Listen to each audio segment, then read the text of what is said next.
गोपालगंज के नाम हंसा दिए यार। आधा से ज्यादा आदमी बोला ही नहीं, पूरी ताकत से बोलिए जय बिहार, जय बिहार। तो भोजपुरी में बोले कि हिंदी में? भोजपुरी में कि हिंदी में? भोजपुरी में। तो हमारे नाम है प्रशांत किशोर, हमारे नाम है प्रशांत किशोर। हम कोनो नेता ना है, बिहार के एकदम साधारण परिवार के लड़का हैं। हम रवा सबसे जब वोट मांगे नहीं की आए, रवा सवाल बनी जा गांव से सब समझ के कि हमने के जाई जाई कोनो राजनीतिक पार्टी के कार्यक्रम बा तो नेताजी यहाँ तक कहन कि भैया नया एगो दल बनल बा जन सुराज, एकर चुनाव चिन्ह है स्कूल के बस्ता, और सब आदमी बस्ता छाप पर वोट दी ही जा, तब राउर जिंदगी सुधरी, हमनी के जीत के आवल जाए तो काम कइल जाए। तो भैया ये सब कोनो बात एजा ना होई, हम रउआ से वोट मांगबे ना करी, वोट नहीं मांगते हैं। वोट काहे नहीं मांगते हैं?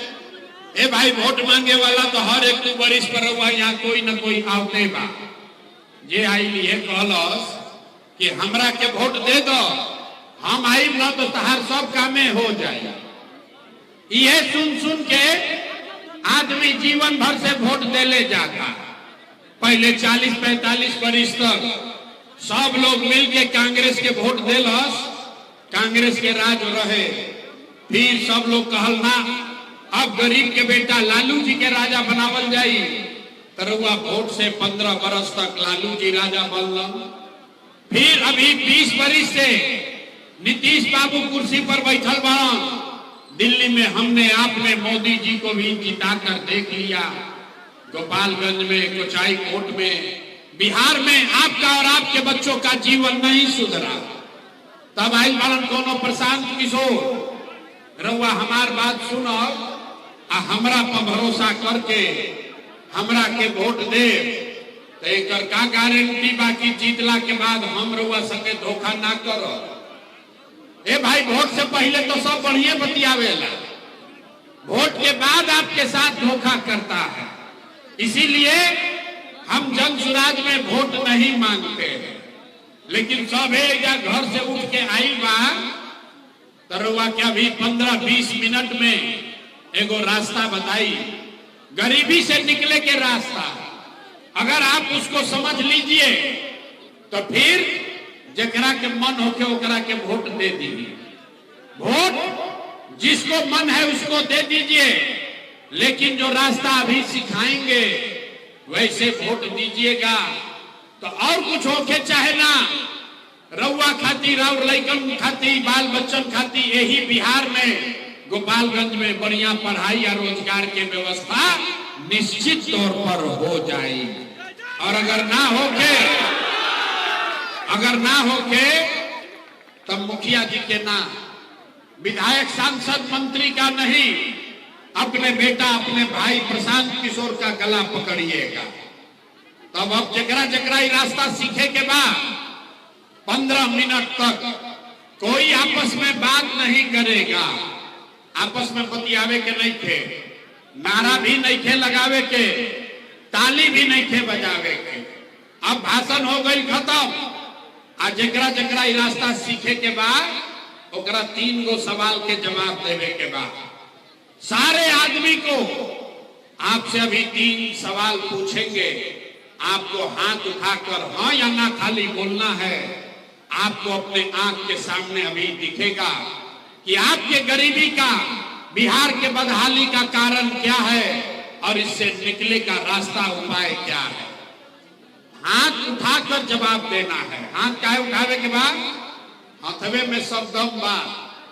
यही हाथ में, गरीब से गरीब आदमी के हाथ में ही दम है। इसी हाथ से जिसका बटन दबाइएगा, और कुछ हो या ना हो, आप सभी के लिए, आपके बच्चों के लिए बढ़िया पढ़ाई रोजगार का व्यवस्था होना चाहिए कि नहीं होना चाहिए? अथवा सबके उठे के चाहिए। हाथ ना उठी तो रास्ता ना निकली। हाथ उठाइए और जोर से बताइए, पढ़ाई रोजगार होना चाहिए कि नहीं होना चाहिए? होना चाहिए। अरे भाई, गोपालगंज में आदमी कितना समझदार बाड़ा। आप पढ़े लिखे हैं या अनपढ़, हिंदू हैं या मुसलमान, अगड़े हैं या पिछड़े, अमीर है या गरीब, महिला है या पुरुष, युवा है या बुजुर्ग, सबने कहा कि न भैया पढ़ाई और रोजगार तो हो ही के चाहे। इतना बात सबके पहले ही से पता था। किसी प्रशांत किशोर का, किसी नेता का जरूरत नहीं है। आपको मालूम है, अगर आपके लिए, आपके बच्चों के लिए बढ़िया पढ़ाई रोजगार हो जाए तो कोई मुखिया बनो, कोई विधायक बनो, लालू बने, नीतीश बने, मोदी बने, प्रशांत किशोर बने, अगर आपके बच्चे के लिए पढ़ाई रोजगार हो गया तो आपका जीवन सुधर जाएगा। ये बात आपको पहले से पता है। अब आपको दिखाते हैं आपके बर्बादी बदहाली का कारण। सब आदमी एक बार अपने अपने बच्चों का चेहरा याद कर लीजिए। सब आदमी अपन अपन लड़कन के चेहरा याद कर लीजिए और अपने बच्चों के नाम पर एक बार ईमानदारी से बताइए, आप में से किसने जीवन में एक बार भी अपने बच्चों के पढ़ाई रोजगार के लिए वोट दिया है? देखिए या कैसे जैसे लागत है कि करंट मार देलस, आदमी चुप। कितना जोर से कहनी है, ए भैया पढ़ाई या रोजगार होना चाहिए। अरे भाई, अभी माइक देती ही आदमी आधा आधा घंटा बैठ के भाषण देता, कोई लालू के गरियावता, कोई नीतीश के, कोई मुखिया को, कोई मोदी को। अरे भाई, आपने तो अपने बच्चों के पढ़ाई रोजगार के लिए आज तक वोटे नहीं दिया तो दूसरे को दोष क्यों देते हो? अब कोई खड़ा होके कही ये भैया एकर का गारंटी बा कि अगर पढ़ाई रोजगार खातिर वोट दिहल जाई तो हमनी को मिली। बिहार में कौना नेता के वोट दिया हो? सबके तब वोट दे के देख लेनी जा, आज तक दशा ना सुधरल तो एकर का गारंटी बा कि पढ़ाई रोजगार खातिर वोट दिहल जाई तो मिली? बिल्कुल इसका गारंटी है। आप हमसे लिख कर लीजिए, वोट जिसको देना है दे दीजिए, लेकिन अभी आपके अपने आंख के सामने दिखेगा कि आपके बच्चों को पढ़ाई रोजगार कैसे मिलेगा। हमारा बात पर भरोसा नहीं करे के कि जादू अपने आंख के सामने देखिए। सब आदमी एक बार सोच के दूसरे सवाल का जवाब दीजिए। आज तक आपने जिसको भी वोट दिया, उन नेताओं ने आपका और आपके बच्चों का काम किया है कि नहीं किया है? नहीं किया है तो हथवा उठा के हिलावे के बाद हाथ उठाकर बोलिए, किया है कि नहीं किया है? चिल्लाओ मत भाई, हाथ उठाइए, हाथ उठाकर बोलिए किया है कि नहीं किया है। जोर से बोलो भैया, किया है कि नहीं किया है? नहीं किया है ना? नहीं किया है ना? अब पलटिया जमा, सब लोग देख ले लस भाई। कुचाई कुंड में जितना आदमी जुटल बा, सबने कहा ये भैया आज तक जिस दल को, नेता को वोट दे नहीं जा, आज तक हमनी के कोई कामे ना कैलस।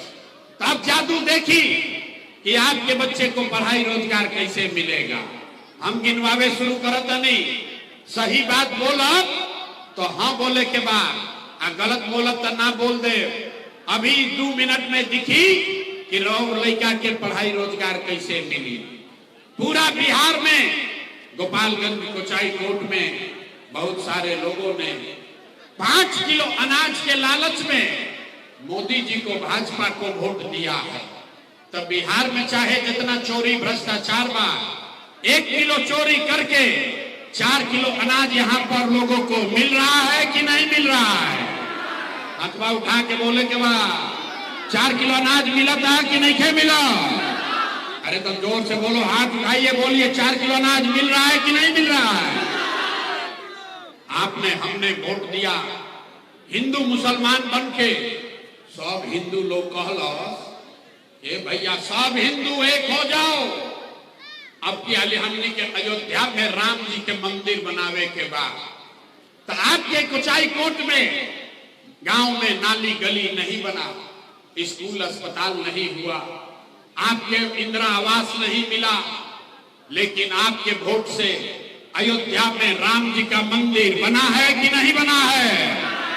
अथवा उठा के बोले के बाद सुंघाए के नहीं थे, मंदिर बना है कि नहीं बना है? तो 2 बार हिलाने पर काहे बोलते हो? एक बार में बोलिए, मंदिर बना है कि नहीं बना है? आपने हमने वोट दिया नीतीश कुमार को।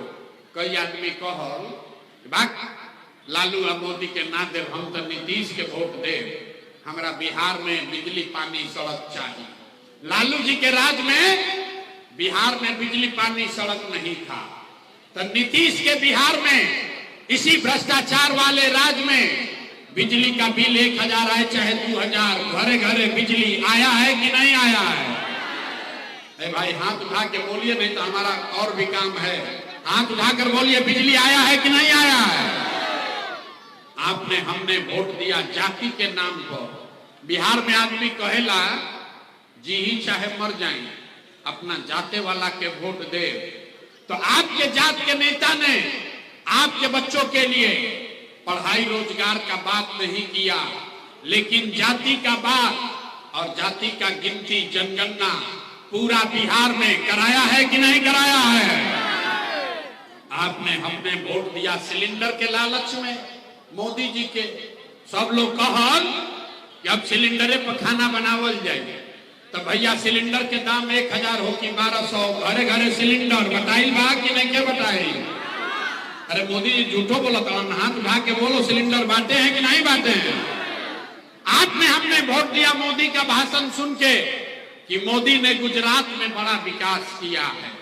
तो भैया मोदी जी गुजरात में तो विकास करत ना, पूरा देश का पैसा ले जाकर गुजरात के गांव-गांव में मोदी फैक्ट्री लगा रहे हैं, और पूरे बिहार से, गोपालगंज कुचाई कोट से आपके हमारे बच्चे गुजरात में जाकर नौकरी मजदूरी कर रहे हैं कि नहीं कर रहे हैं? तो कौना बात पर वोट देनी जा कि नाम मिलो? अरे भाई, अभी आपने अपने बच्चों के नाम पर कहा कि भैया जीवन में अपना लड़कन के पढ़ाई रोजगार खातिर वोट ना दे, यही जादू दिखाने आए। बोइएगा बबूल तो आम कहां से खाइएगा? वोट दीजिएगा 4 किलो अनाज के लिए, तो रोजगार कहां से भेटाएगा? आपने वोट दिया अनाज के लिए, अनाज आपको मिल रहा है। आपने वोट दिया मंदिर के लिए, अयोध्या में मंदिर बन गया। आपने वोट दिया बिजली के लिए, घर घर बिजली आ गई। आपने वोट दिया जात के लिए, जात का चर्चा गिनती हो गया। आपने वोट दिया सिलेंडर के लिए, घर घर सिलेंडर बटा गई। आपने वोट दिया गुजरात के विकास के लिए, गुजरात में विकास हो रहा है। आपने अपने बच्चों के पढ़ाई रोजगार के लिए वोट नहीं दिया, इसीलिए पूरा बिहार का बच्चा अनपढ़ और मजदूर बन गया। यही बात बताने आए। अरे भाई, वोट वोट नहीं मांगते हैं। गांव-गांव जाकर आज 3 बरिस से गांव-गांव जाके लोग के हाथ जोड़ता नहीं, एक के बात बतावता नहीं। अरे भाई, अगर आप अपना और अपने बच्चों का चिंता नहीं करोगे तो दुनिया में कोई राउर लड़का के चिंता ना करी। काहे करी भाई? जब रउआ अपन लड़का के चिंते नहीं थे, तो लालू, नीतीश, मोदी, प्रशांत किशोर राउर लड़का के चिंता काहे करी? अब अभी रउआ के दिखाई कि आपको अपने बच्चों की चिंता है कि नहीं। अब फिर 2 मिनट में आपको गरीबी से निकलने का एक मंत्र सिखाएंगे। सब आदमी एक बार सोचकर बताइए, और कुछ हो या ना हो, आपको अपने बच्चों की चिंता है कि नहीं है? हाथवा उठावे के बाद लड़का बोड़ा उठाओ, तारा सन हाथों नहीं के उठा, हाथ उठाकर बोलिए, अपने बच्चों की चिंता है कि नहीं है? जोर से बोलो भैया, है कि नहीं है? है। पूरा का पूरा समाज झूठ बोल रहा है, सब के सब झूठ बोल रहे हैं। आपने कहा कि भैया हमको हमारे बच्चों की चिंता है, हम 2 बरिस पैदल चल ली, 5000 से ज्यादा गांव में गए।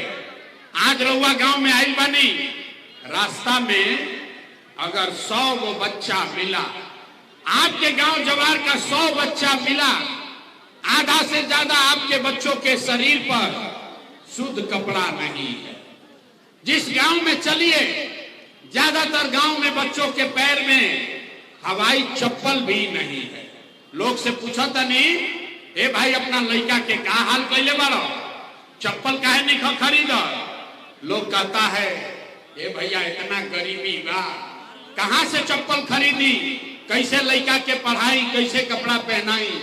तो मेरे भाई, जिन नेताओं ने आपको इतना गरीब बदहाल बना दिया कि आपके बच्चों के शरीर पर कपड़ा नहीं, पैर में चप्पल नहीं, खाने के लिए बढ़िया भरपेट भोजन नहीं, आपका बच्चा बीमार पड़ता है तो दवा डॉक्टर अस्पताल नहीं, वही नेता अभी आएगा 3 महीना के बाद वोट मांगने, तो जितना लोग हाथ उठाए थे सब आदमी जाति के नाम पर हिंदू मुसलमान बनकर 500 रुपया के लालच में मुर्गा भात खा के 2 पाउच पी के लालू के डर से मोदी, अब मोदी के डर से लालू के नारा लगा के जो हाथ उठाए थे, इसी हाथ से वोट देकर उस नेता को राजा बनाइएगा।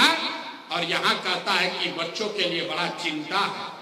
अरे भाई, अपना बच्चा के नाम पर झूठ बोलता नहीं, तो आप नहीं भोगिएगा, आपका बच्चा नहीं भोगेगा तो कौन भोगेगा? यही बात बताने आए हैं। बच्चा का चिंता का होला, अगर समझे के बाद तो एक बार लालू जी के देखी जा। लालू जी के अपन लड़का के चिंता बा। लालू जी के लड़का 9वां पास ना कैलस, लेकिन लालू जी के चिंता बा कि हमार लड़का बिहार के राजा बनो। और रउआ अपन दशा देखी, राउर लड़का मैट्रिक पास कर लेलस, आईए बीए कर लिया, उसको चपरासी का भी नौकरी नहीं मिला, लेकिन आपको उसका कोई चिंता नहीं है। रउआ तो जात के झंडा उठा के घूमता नहीं, सब घरे बैठल बा। घर में आदमी बैठता, आदमी खेत में, खलिहान में, दलान में, चौक चौराहा पर, चाय के दुकान पर बैठ के बतियावता। लालू जीती हम की मोदी जीती हम, नीतीश जीती हम की प्रशांत किशोर जीती। अरे भाई, कभी ये भी बात कर लो कि आपका अपना बच्चा कब जीतेगा। बिहार में आदमी के सुधर ही के नहीं के 5 बरिस बैठ के जो आदमी नरक में जियो तड़न, जहां जाई ए भैया इज्जत हमने के पढ़ाई के व्यवस्था नहीं थे, ए भैया नली गली नहीं थे, रोजगार नहीं थे, खाए के नहीं थे, कपड़ा नहीं थे, घर नहीं थे, लड़का गल बड़ा सन बाहर कमाए। आज जैसे ही चुनाव आई तो सब बात भूला गए। वोट के दिन ए भाई हमरा जात के खड़ा बा, चला ओकरे के वोट दिया, तो कैसे सुधार होई रे भाई? नहीं सुधर सकता है। एगो प्रशांत किशोर आवास कि 10 गो प्रशांत किशोर आ जा। आदमी कहता है भैया विकल्प ना रहे, अब प्रशांत किशोर आयल बारन, रउआ आगे आगे चली, हमने के सब मिल के रउआ के सुधार, बिहार के सुधारल जाए। हम आपको हाथ जोड़ रहे हैं, एक प्रशांत किशोर को छोड़िए, 10 गो प्रशांत किशोर अहिहान, तब भी बिहार नहीं सुधरेगा। जब तक आप नहीं सुधरिएगा तब तक कोई बिहार को नहीं सुधार सकता है, कोई नहीं सुधार सकता है। ऐसा गांव में आदमी चलता, हम पूछता नहीं के करा के वोट दे ले रही, कहता है मोदी जी को। पूछे काहे? बोला मोदी जी का सीना है 56 इंच का। सुनी बिहार के दुर्दशा। आपको कोचाई कोट के गांव में बैठ के ये समझ है कि मोदी का सीना 50 इंच है कि 56 इंच, लेकिन आपन लइकन के, बिहार भर के लइकन के खैला बगैर सीना सिकुड़ा के 15 इंच भइल बा। ये आदमी के नइखे दिखत, अखिल कहता हूं कि बिहार में सुधार नहीं थे, बिहार में सुधारे नहीं थे हो। तो हमारा मालूम है कि रउआ सुधरे वाला नहीं थी, हम कतनो भाषण दे दी, आप नहीं सुधरिएगा। इसीलिए आपको एक रास्ता अभी बता रहे हैं, उसको सीख लीजिए, और फिर जकरा के मन हो के ओकरा के वोट दी। लेकिन ये रास्ता से दे तो राउर गरीबी कम होई। सब आदमी एक बार संकल्प लीजिए, जिन नेताओं ने बिहार को लूटा है, जिन नेताओं ने आपके बच्चों को अनपढ़ मजदूर बनाया, आपके पेट पर लात मारा, आपको बच्चों को का ये दुर्दशा किया है। वो नेता चाहे आपके जाति का हो या धर्म का, दल का हो या गांव का, उसको वोट नहीं देना है। तो अगर बात बुझात होके तो सब आदमी हाथ उठाई जाए, हर आदमी हाथ उठाइए और जोर से बताइए, जिन नेताओं ने बिहार को लूटा है उसको वोट देना है कि नहीं देना है? जोर से बोलिए, देना है कि नहीं देना है? आपके जाति का होगा, दीजिएगा कि नहीं दीजिएगा? हिंदू मुसलमान करी हम तो देव कि ना दे? 2000 रुपया ला कर देगा तो दीजिएगा कि नहीं दीजिएगा? नहीं दीजिएगा। हम तो जानत रहे कि आदमी बड़ा समझदार बड़ा बुर्बक आदमी है। आपको 2000 रुपया देगा तो पैसा लेना है। काहे लेना है? इसलिए कि आप बताइए, 5 बरिस राशन कार्ड बनाने में आपसे पैसा लिया है कि नहीं लिया है? सब लोग बताओ भाई, राशन कार्ड में घूस लगा है कि नहीं लगा है? बिजली का बिल गलत आ रहा है कि नहीं आ रहा है? जाति प्रमाण पत्र बनावे में पैसा लागत है कि नहीं लागो? थाना में पुलिस वाला पैसा ले रहा है कि नहीं ले रहा है? ब्लॉक में सीओ वीडियो लूट रहा है कि नहीं लूट रहा है? कोचाई कोट में गावे गांव शराब बेचाता कि नहीं के बेचा?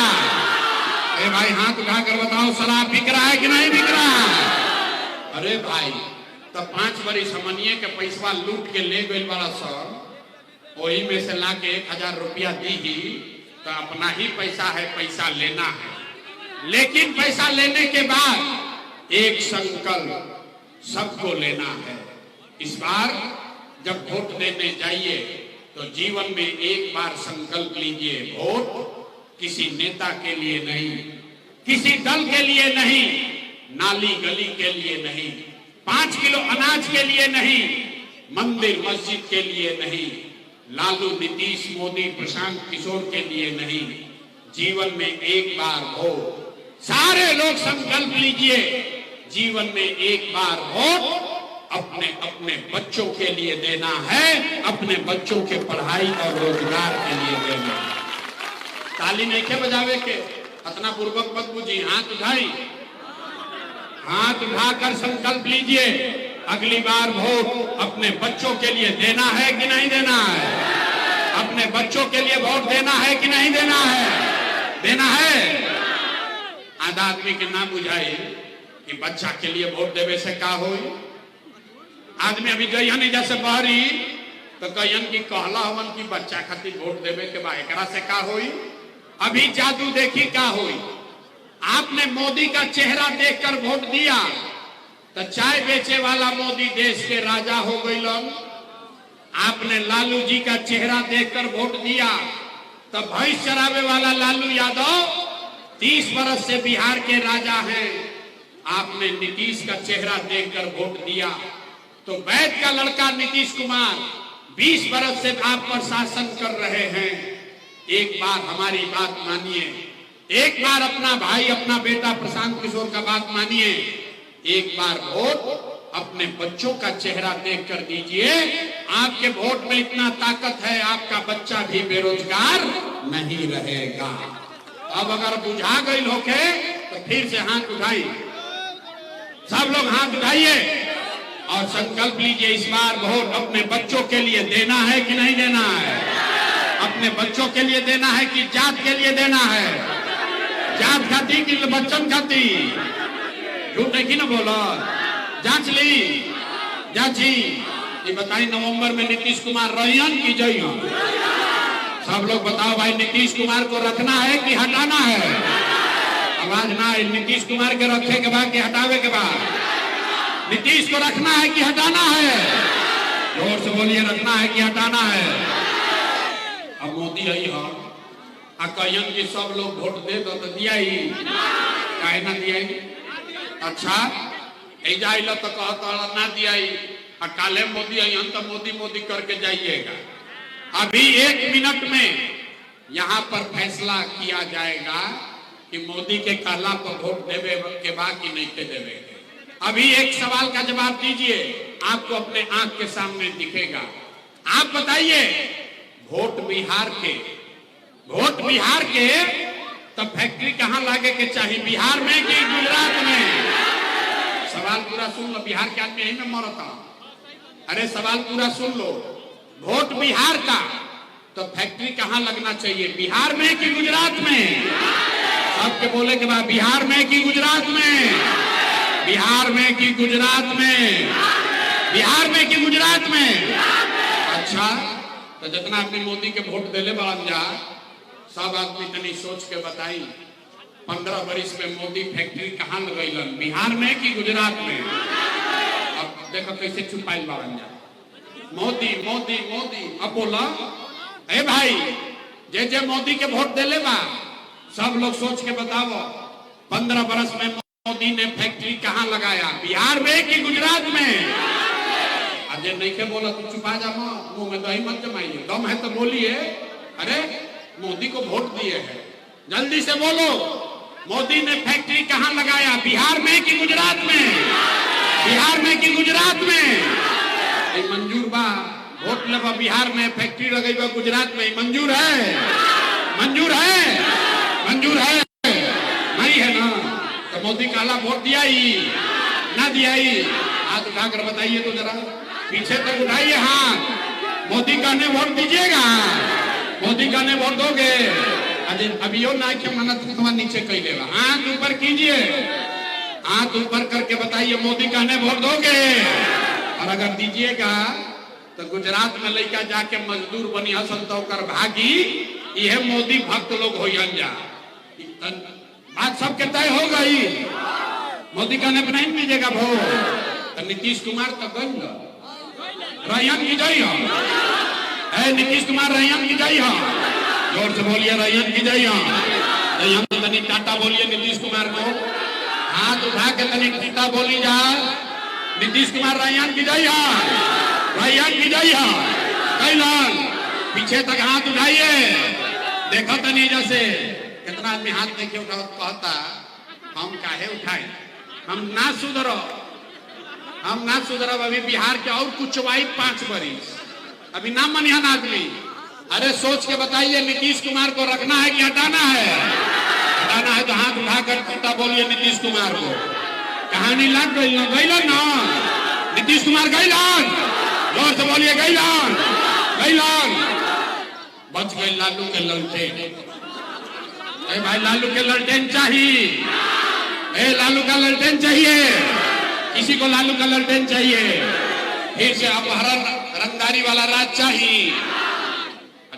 अभी मोदी के कहानियां तो मजा आई लो, आज लालू के वोट देले बाप छुपाई लुकाई बाड़न जा, तो कहीं कहीं दिखा ना जाओ। अरे भाई सोच कर बताइए, लालू का ललटेन वाला राज चाहिए, फिर से अपहरण रंगदारी चाहिए?